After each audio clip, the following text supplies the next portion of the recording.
Hello again, gamers. Welcome back to the Board Game Captain. I'm the Board Game Captain. I'm Lynn. And today we are going to be counting down our top 10 games that we got at Gen Con 2018. It's that time of year where we're getting ready for Gen Con 2019.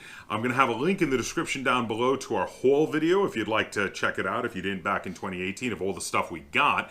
And these are based on our current level of play, so subject to change though, because sometimes how much you like a game goes up and down. But based on our current amount, we have played all of the games, and we have played all of the games, at least the ones we purchased at Gen Con 2018.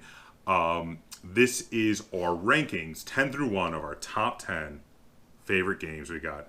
I had trouble with this. There were a lot of good games last year. I didn't have a lot of trouble, but there were some things where I had to think about how much I enjoyed a game in relation to a different game that was completely different and you can't really compare. But you do, because you're making a list. And you know what? So when I first went through the whole video, I wrote down 21 games. And it was like, crap, I cannot get all of these on my list. It's just not possible. So yeah, I had some trouble. 11 honorable mentions. I do. I have a lot of games. We don't do honorable mentions, but you know what? I had a lot of games I really wanted to get on the list that I just couldn't get on the list. And it was, some of them really I struggled with. I actually replaced things a few times when making this list because I had so many problems with, I was like, oh, but I really want to get that one on. So, well, without any further ado, I guess, let's get to our number 10s. Number 10. So do you want to go first or second? I'll go second.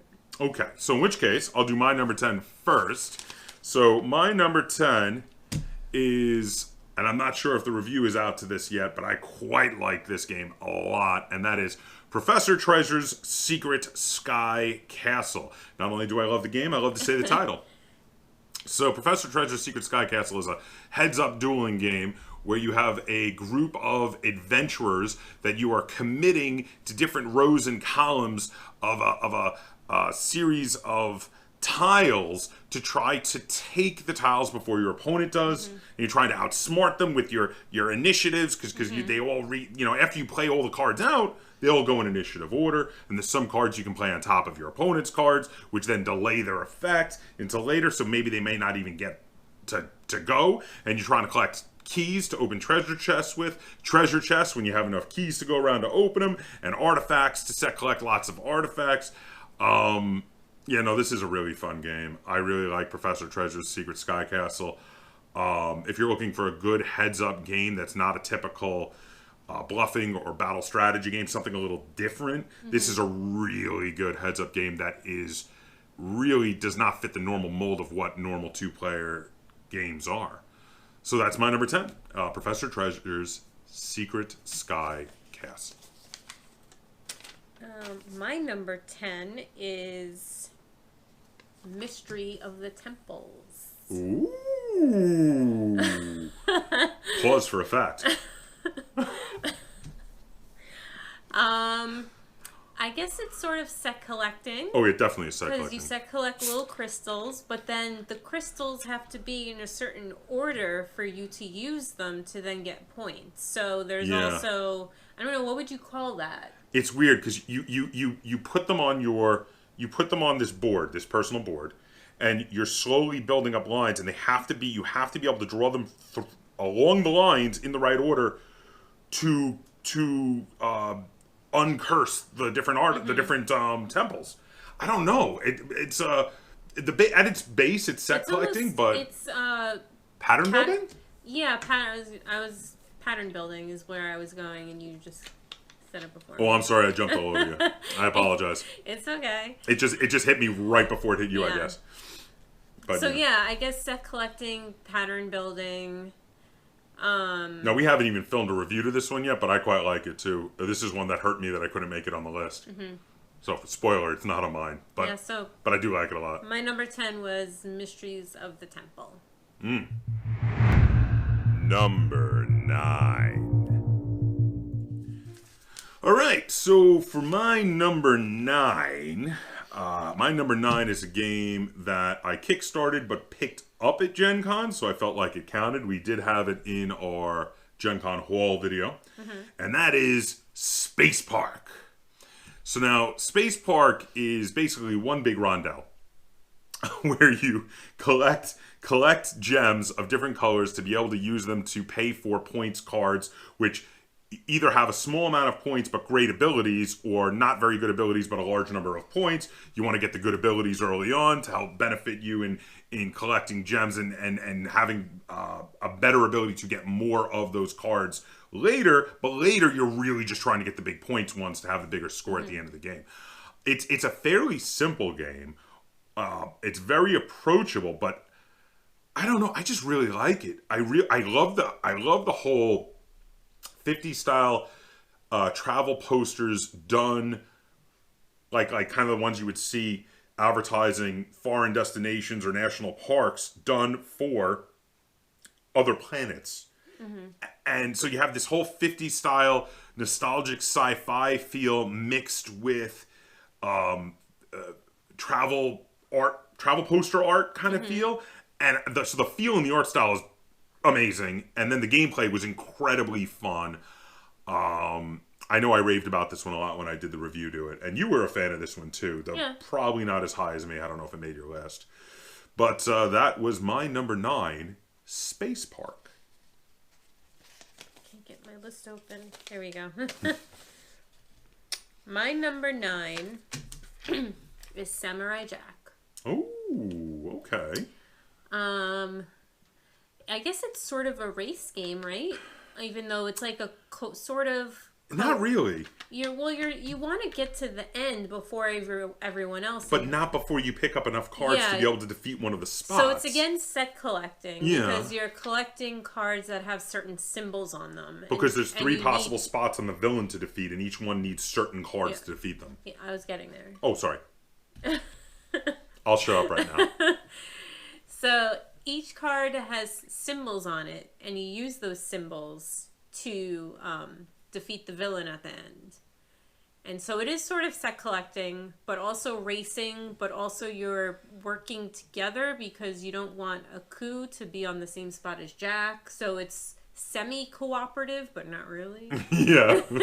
I like these semi-cooperative, because I'm not a big fan of fully cooperative games. I like these semi-cooperative ones where it's like if certain things happen, you all lose. But it's still a competitive game because the person with the most points at the end wins, and that's what that one is like. No, that is definitely a good game. I just don't think I liked it quite as much as you did, but it is definitely a good one. Number 8. Okay, so my number 8 favorite game that we got at Gen Con 2018 is Death Note.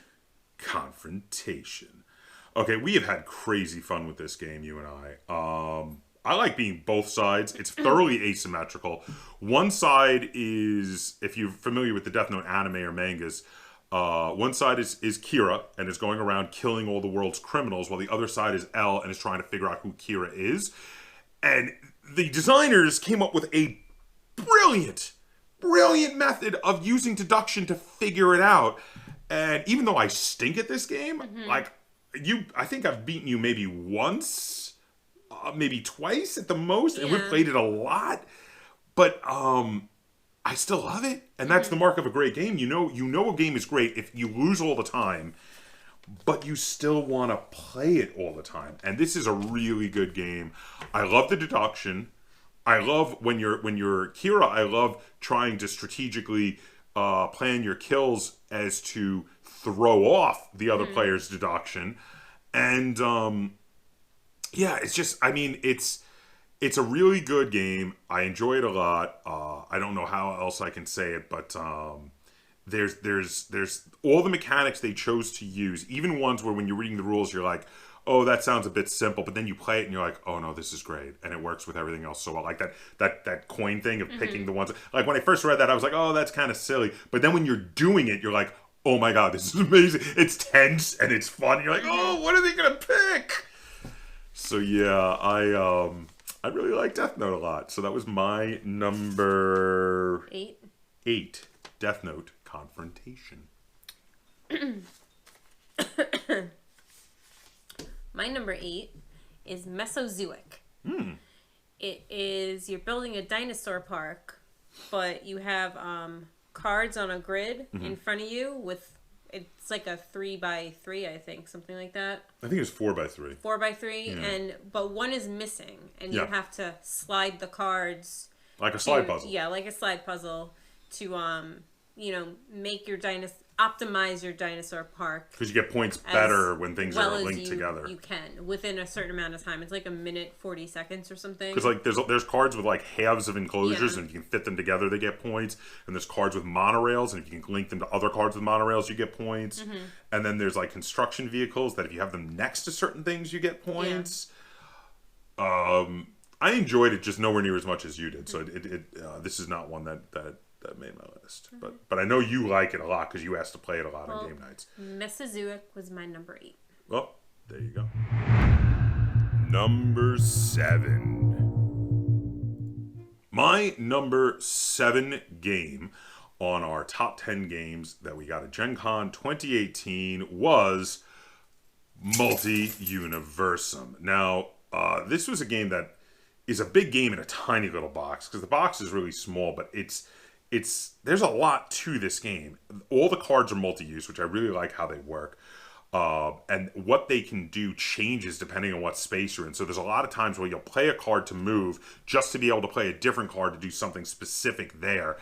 And you're competing to run around and close all these portals that you accidentally ripped open to other dimensions before all the creatures get out and infect the world. So there's a lot of the theme very much reminds me of a cross between Stranger Things and The Mist, which are two IPs that I'm a big fan of. I really like the way they did it. I really love the game mechanics. I love the multi-use cards. I love the way you set collect to be able to have the right cards to close a portal, and then you get the portal card and you set collect to get the most points, because you can set collect either for variety of portals or all of one kind of portal to be able to get the most points. And it really just clicked with me. Like, I don't think I've lost a game of that game yet, and I absolutely love it. I really enjoy Multi-Universum. So Multi-Universum was my number 7 game from Gen Con 2018. 7. There we go. My number 7 is Spirits of the Wild. How would you describe this? You're abstract you're pulling set collecting? It's 2-player. You're pulling gems out of the bag, but then you put them in a dish. You don't really... There are some special abilities where you get to keep gems from the bag, but you're mainly pulling them out and putting them in the dish, and then you can take a certain amount from the dish, and then you put it on your little player board to make, like... Collect sets. Because you need sets of certain colors, basically, for the different ones for different points. And there's you have a hand of cards also that you can play, and there's a little trickster. They're not really a hand though. They kind of sit on the table. I guess. You flip tableau of cards. Yeah. That you have in front of you that you use, and then there's a little trickster, like coyote little figure that you can place on your opponent, one of your opponent's spaces, and then they can't place any of their stones on that space until they get rid of. And there's 2 waves to move the coyote too. One, I really like the mechanics of this game. It's very different, even though it's standard set collecting mechanics. I agree with you. This was one that it hurt for me to exclude. It just missed my list. It was on my 21 list when I had a top 21, but this one just missed it. I agree with you. The mechanics are a lot of fun. I love moving the coyote around, and also I really like that they went with Native American mythology, because that is a mythology that you see a lot of like Greco-Roman. You see Aztec a bunch. You see a little bit of Aztec. You see a lot of Norse. A little bit of Egyptian, but like Native American gets overlooked a lot, and I like that they went with that because that was really cool. The theme is really cool. The look was really cool, and this was one of the ones that. It was Mattel put it out. Is that what you're thinking? This last year Mattel decided to start doing some more like hobby games. And this was one of their forays into the hobby game market, and I think it was really good. And like this probably would have been like my 11 or 12. It just missed the list, and this was one that it hurt to exclude. So I'm with you on it. Number 6. Okay, so my number 6 does not have a review to it yet. We got a lot of games at Gen Con last year, and a lot of them took a while to get to the table, or maybe they got to the table, it took a while, haven't been reviewed yet, because I've actually been getting an increased number of review copies from some companies. And when someone sends me a game, I always try to give that priority and get it to the front and play it. So this one got kind of pushed back. But it's a really good game, and I'm probably going to be doing a review on it, better late than never at some point, because I really enjoy it, and that is Starship Samurai. So Starship Samurai is a game that was designed by Isaac Vega, who's the same designer who did Dead of Winter. And he did another really good game with this one. It's a weird kind of area control game. And it's obviously made to look like it's a war strategy game, but it doesn't play like a war strategy game at all.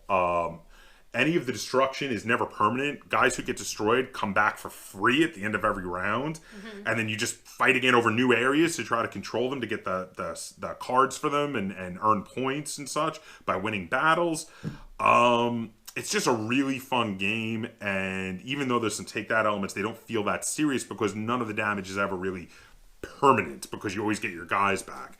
So I really enjoy Starship Samurai. It is an odd set collecting game. I'm hoping to play it a lot more in the future, and hopefully I'll be able to get a review done to that at some point in the not too distant future. And that is why it is my number 6.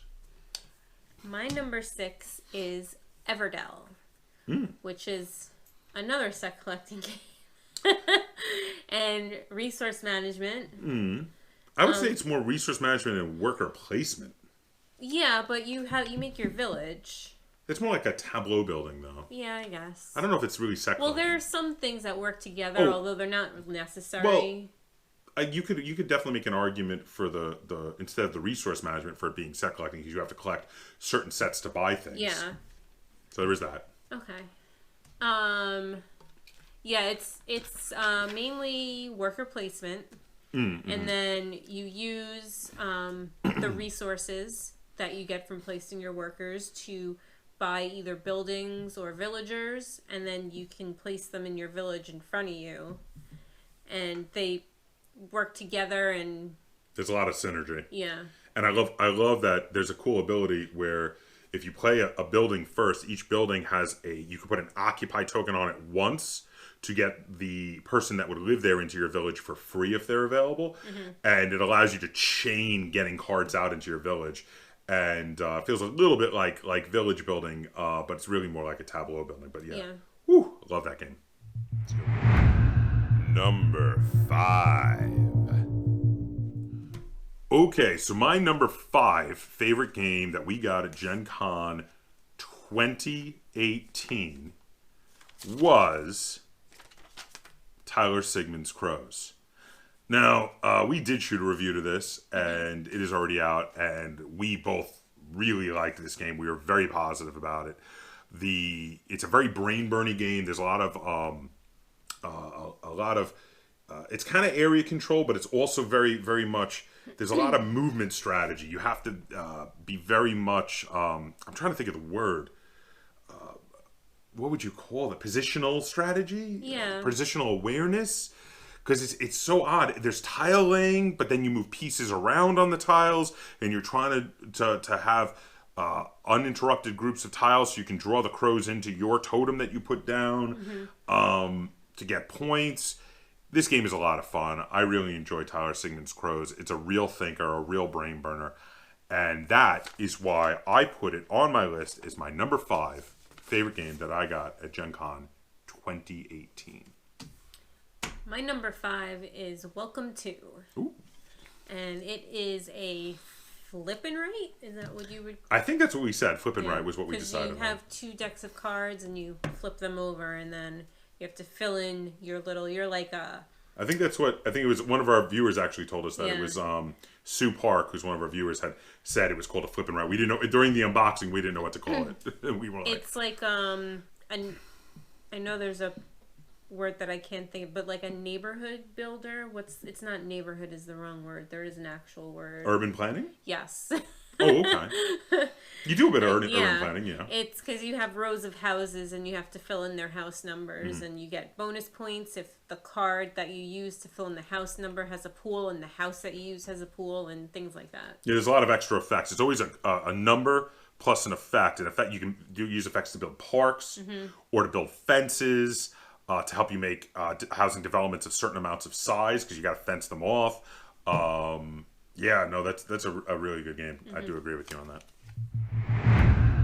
Number 4. Okay, so my number 4 is not a board game. It's a role-playing game, and it is Rocket Age. Now, Rocket Age was a game that I had already played and been wanting to get for a while, and then I went and bought like all the books to it at Gen Con last year. Because they were there and they were available and they had a deal going on. If you got all of them, you got a discount. So I did. I got the discount. I bought them all. I talked a little bit with the designer who had game mastered a game for us previously at a previous Gen Con. Ken Spencer, a really nice guy. Great stuff.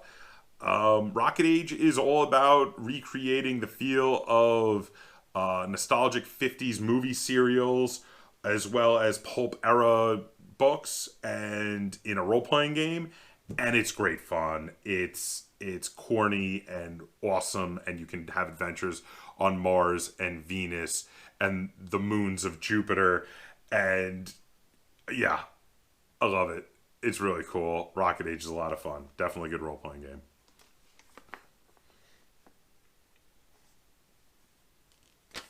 Oh, there we go. I was like, what? I was trying to find my number. And that's why it's my number 4, Rocket Age. Coincidentally, my number 4 is also not a board game, but it's not Rocket Age. Oh, wait, I know what it is. Can I guess? Okay. Is it Parsley? Yes.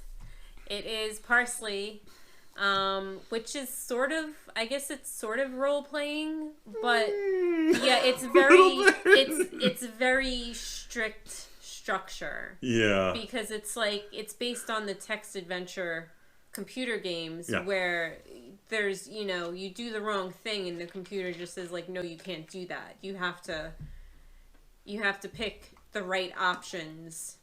Otherwise you don't go anywhere. So it's not quite role playing because you don't have the freedom of most role playing games. But you know what? This makes for a really good one-off sort of role playing game that you can play on a moment's notice at a party because no preparation is necessary. We've done this multiple times where you've picked up the Parsley book and run a game with no prep. Like, we were like, hey, what do you want to play? And you're like, why don't we play Parsley? I'll run a game of Parsley. And we're like, oh, okay. And we just do it. And we just go. And I love that you can do that with it. Because most role-playing games, you need some level of preparation. Someone's got to come up with a storyline. Someone's got to at least read a pre-produced module. But you don't have to do that with Parsley. You just go. You see what the options are for your room, and if you need to move on to it, it'll tell you, okay, so they chose this option, go to the next page, you know. So that is really cool. It just sort of hit me that it's sort of like a interactive multi-person choose your own adventure. It really is. Yeah. Except that they don't give you the choices. Yeah, because the game master's sitting there like they're not looking in the bookshelf. It's a bit harder because you have to figure out the choices. Yeah. Number 3. Okay, so my number 3 game of the games we got at Gen Con 2018 is Hannibal and Hamilcar, Rome versus Carthage. So this is this giant, epic war strategy simulation playing out either the First or Second Punic War. You're actually able to do both. And I haven't gotten to play it a huge amount yet because Lynn wouldn't play it with me. I know it's not on her list. But Alex likes it. Not as much as I do, but he does like it. So we're going to play it more. I really like this game. I've thoroughly enjoyed it.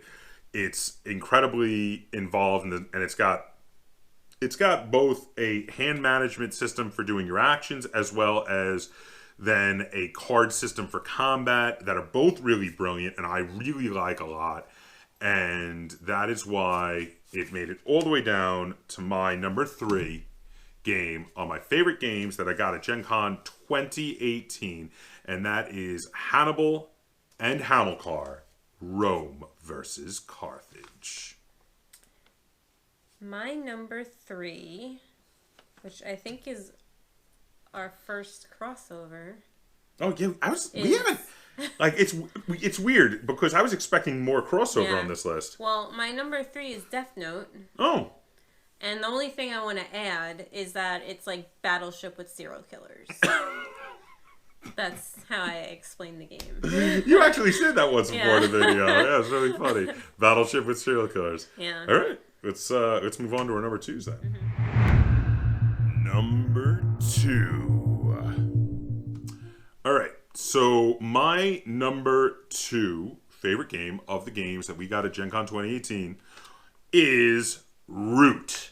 Now, this game is a big area control war strategy game with a bit of a simplified rules from what the old school ones would have been, except that it's made more complicated by the fact that it's thoroughly asymmetrical and every player has a completely unique faction that plays totally different than every other player, but they all play really interestingly and they're all really cool. There's the birds who play like an engine builder. There's the cats who play like just an old school area control. There's the rebels who slowly build up influence and tax everybody as they move through their territory and then have an uprising and take over a part of the board. And there's the lone vagabond who runs around and helps and then eventually hurts everyone. And basically plays Yojimbo, playing the different sides off each other. So that is my number 2 game. And that is Root. And it's a lot of freaking fun. I really like that game. My number 2 is Lucky's Misadventures. Oh, wow. That made it all the way up to your number 2. I didn't realize you hadn't said it yet. Holy crap. It is mainly a deck builder. Yeah. But it's interesting because it has a lot of other things going on. But all the other things work well within the whole of the game. Yeah. Because there's multiple ways to win, either by getting certain cards that you play on your turn, or until you go through the deck twice. So there's a definite end. It's not going to go on forever, and I do like that. And then there's also there's like the timing deck. Yes. Well, that's the deck that you go through twice.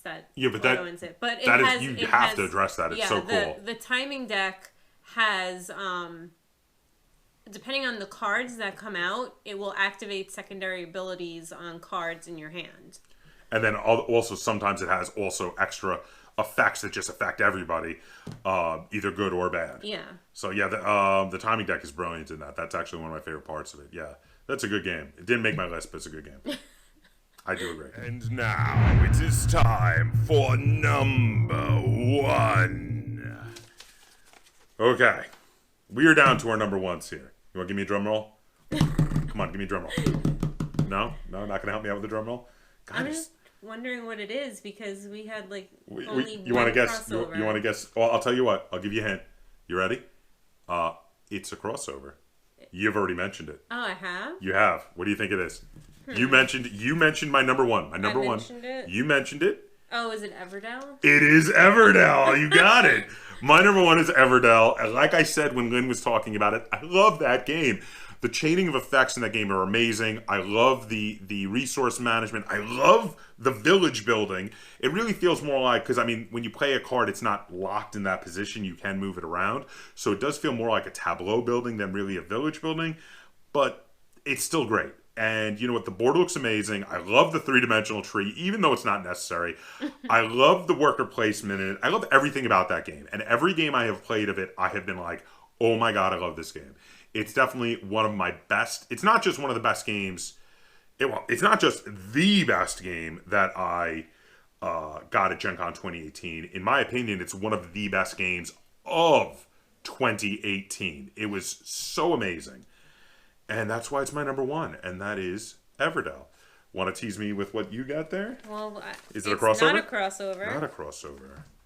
Not a crossover, and you haven't mentioned it yet. It's gonna be a little bit harder because. Oh, I think I got it. Oh, okay. I just realized something you haven't mentioned at all. Well, what have I mentioned at all? You haven't mentioned Woodlands. No, I haven't. Is it Woodlands? It is Woodlands. I just realized that. I'm like, oh my god, because you're in love with that game, and I'm like, you haven't said it. Apparently, I'm the only one. No, I like the game, just nowhere near as much as you. It didn't make my list, but. Well, my number one is Woodlands. What even? Well, it's tile laying. Yeah, it's real time. Yeah. And it's with an like overlay. Trail building? Trail making? Trail making. Yeah. I guess that's kind of like pattern forming in a way. Because you're having to look, you have to look at the pattern of the overlay in the middle of the table and then make a trail that's going to match it so you can get the character to certain places and get them to avoid certain places. Yeah.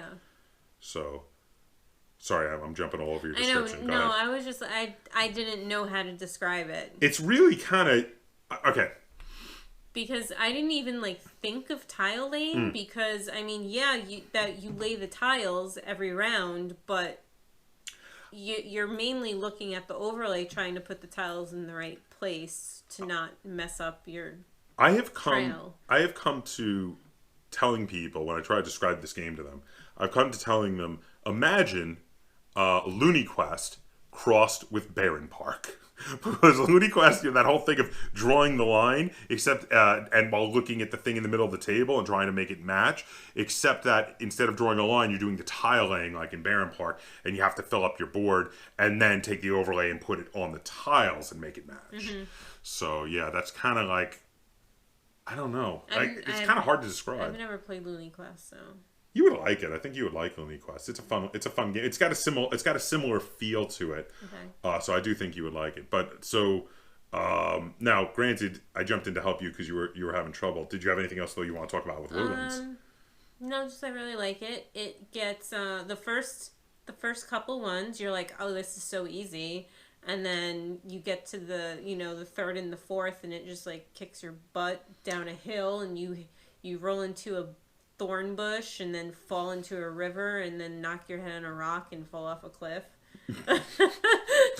Dracula is hard. Yeah. So it goes in order of what's the order of difficulty again? Do you recall at all? It's Little Red Riding Hood. Who's a pushover? Then I think it's Robin Hood is next, right? Yes. Then Robin Hood, then King Arthur. Yes. Then Dracula's only 4. I think so. I think that's the 4. And Dracula's the hardest. Yeah. And I would say King Arthur's pretty tough. But when you get to Dracula, oh my god, is he hard. He beats you silly. So yeah, and then you can even make him harder because there's those extra overlays when you want to replay. We've actually played all of them, but there's extra things you can add in. There's a harder side to the tiles, and there's also the extra overlays to give you an extra objective and make it even harder. So there you have it. That was our top 10 games from Gen Con 2018. Let us know what you think of this list. Let us know if there are any games from our haul from Gen Con 2018 that you really think should have been on the list. Go ahead and comment down below. If you enjoyed watching this video and you'd like to see us do more like it, be sure to give it a like, share it on all forms of social media, and if you haven't already, please subscribe to the Board Game Captain. That's Captain spelled with a K on YouTube, and hit that little bell icon on my channel so you get updates every time I upload a new video, and feel free to follow me on any of my social medias. They're all listed on my YouTube channel. And until next time, game on.